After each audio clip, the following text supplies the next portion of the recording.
Hey, world, look where I am today. Man, step on up out of that, man. I know this is the wife car, the family car. Come on, man. Hey, we at C&A Classics, man. What's going on? What's up, man? How you doing today, man? I came out here, let the world see what I see. That's for sure. You know, they were saying, man, you going to get a dunk? I left a question mark out there where I was going to see. So, I'm sitting down here today with Tony Karina Watts from C&A Classic Autos. Man, tell us why you do what you do. Oh man, you know, I love the game. I love cars. I've been around cars ever since I was a kid. You know what I'm saying? And we just look just to provide good quality vehicles to guys that don't know how to find them. You get what I'm saying? Yeah. And we know what to look for. You know what I'm saying? Quality. You know what I'm saying? Whether it's a project, you know what I'm saying, to a nice solid driver. We locate them, make them available to others, you know. Okay. So, for a nice price. For a nice price. Reasonable prices I see too. Yeah, man. Because you be finding convertibles, hardtop, sports coupes. I didn't even know they called that car at the bubble back a sports coupe until I seen all the posters and whatnot. And I'm seeing you sending them here, there, everywhere. Where are some of your main customers coming from? Oh, man. I don't think you even need me to tell you, man. I mean, the guys in Florida buy everything. Yeah. You get what I'm saying? Florida is the mecca for, you know, for donks. You get what I'm saying? And so they everything I have that's nice, they buy it up. Yeah, they're setting the trends on some of the styles too a little bit over there, you know? Man. Yeah. First they started off real high in the sky, and then they dropped them down low.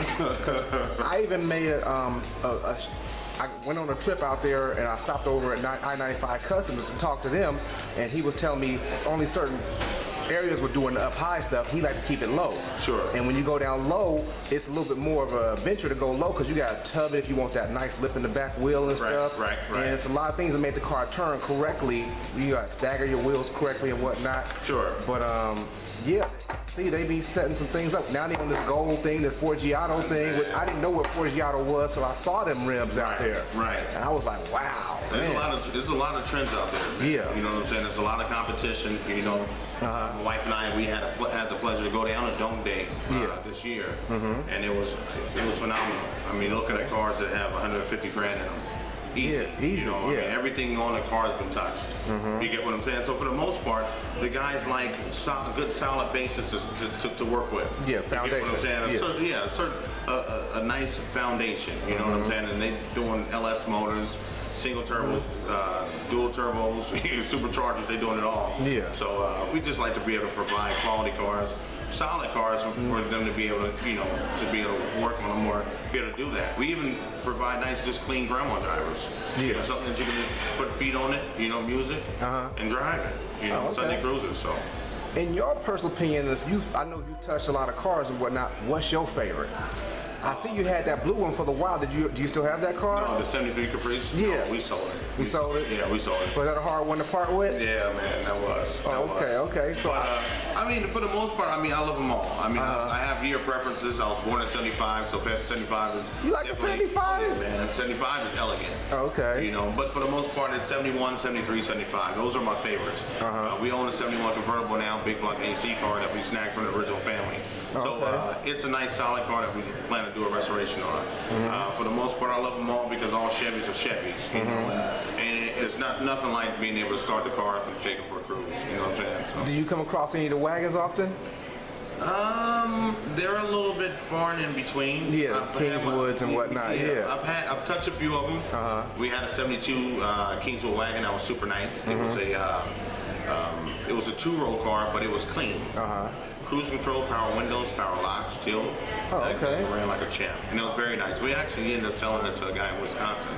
It was not even a person in the group, so a nice car. I see. How many members are in your group now? Oh man, last count about 44,000. Whoa. About 44,000. Yeah, I've seen other people got their own sites running neck and neck with you a little bit, but you were the originator of this, and I see it's like no other. You know, we try and keep it clean, don't hate on each other's stuff, you know, whatnot, and just if you're Chevy related, we're gonna let it be out there. Nice, exactly, and that's what it's all about. I mean, Corinne and I started C&A Classic Autos a few years ago, and I was working. You know, I've always been a working man, and always have been around classic cars. And I was working for a construction company as a welder, you know, metal fabricator. I got laid off, but I was doing cars. I already had one hand in, and work was kind of like running out.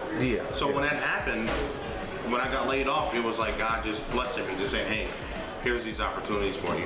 And things just start dropping in our lap. At the time I got laid off, I had 10 cars at the shop because I was leasing space from the guy that actually owned the building. My boss or my ex-boss or whatever, he didn't even own the building. So I was leasing space from the guy that actually owned the building. He was a very nice guy. And from there, we were able to start pushing the cars out. The first car that we sold was a 71 Impala Sport Coupe that went down to Florida. And from there, once guys started learning about us and our name and our reputation, before you know it, it just took off like wildfire. And then we created the group right behind it. And, I believe it was February or March of 2013. And since then, it's been crazy, bro. Almost 100 donks out there, 100 cars in driveways. You get what I'm saying? So we stand up to a name. I mean, it's just my wife and I. We're, you know, we're big, you know, so big entity. Is she out there helping you when you got a cold talk or conversation to a person, you know, that say, hey, how you doing? My husband's into this. You know, would you be possibly interested to know someone? Kind of like American Pickers. I see how they walk to a door. Person don't know you coming. You gotta, you know, have different avenues to start the conversation. You know, I've seen that.